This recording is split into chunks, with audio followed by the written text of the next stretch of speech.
Hello မင်္ဂလာပါတခင်ရှင်နာမနဲ့နှုတ်ဆက်ပါတယ်ချစ်တော်မိတ်ဆွေတို့ဒီနေ့ကျမတို့ယုံကြည်သူတွေရဲ့အသက်တာကျမတို့လူသားအားလုံးရဲ့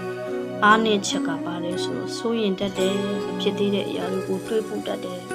ဖခင်အပေါ်မှာတစ်ခါတလေမှာချစ်တော်မိတ်ဆွေစိတ်မချနိုင်ဘူးဘာကြောင့်လဲဒီလောကမှာနေတဲ့အတွက်ပြဿနာတွေဝိုင်းနေတဲ့အတွက်စာပုံနေရဝင်တာတွေကျမကြီးဝင်တာတွေမိသားစုရဲ့ဝင်တာတွေပြည့်နှက်နေတဲ့အတွက်ကျမတို့စိုးရင်ကြတယ်စိတ်ပူကြတယ်ဖះစကားပုံမှာကျမတို့အသက်မရှိဘူးဒါ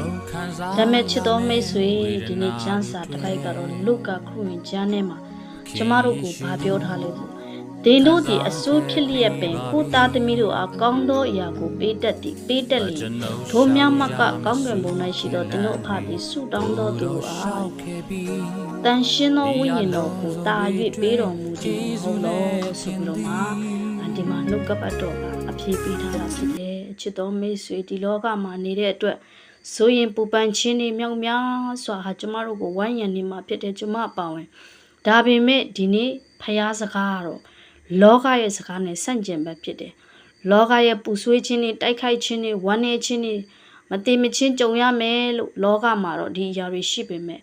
ကျမကြီးပြဿနာတွေဂိတ်ဆုံးဖြစ်ပြီးဆရာဝန်ကစားဖို့နေတွေကြက်တဲလာမယ်ခဲရင်သောကာလဒါမဲ့ဒီနေ့ဖះရှင်ကခဲရင်သောကာလမှာတင့်ကို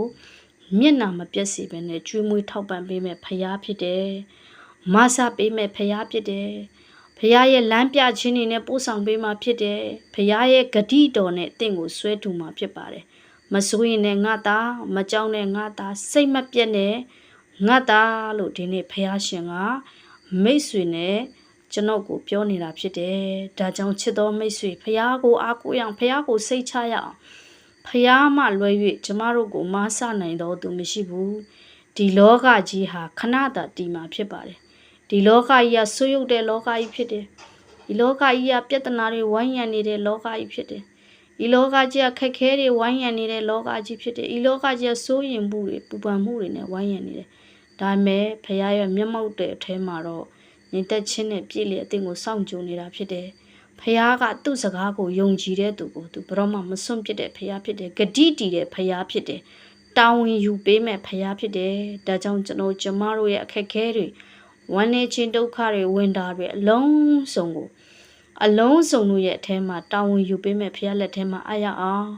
ဝိညာဉ်တော်ရဲ့မဆခြင်းတွေကိုခံစားရမှာဖြစ်တယ်ဖះညီသက်ခြင်းတွေခံစားမှာဖြစ်တယ်လို့မိတ်ဆွေကိုခွန်အားပေးချင်ပါတယ်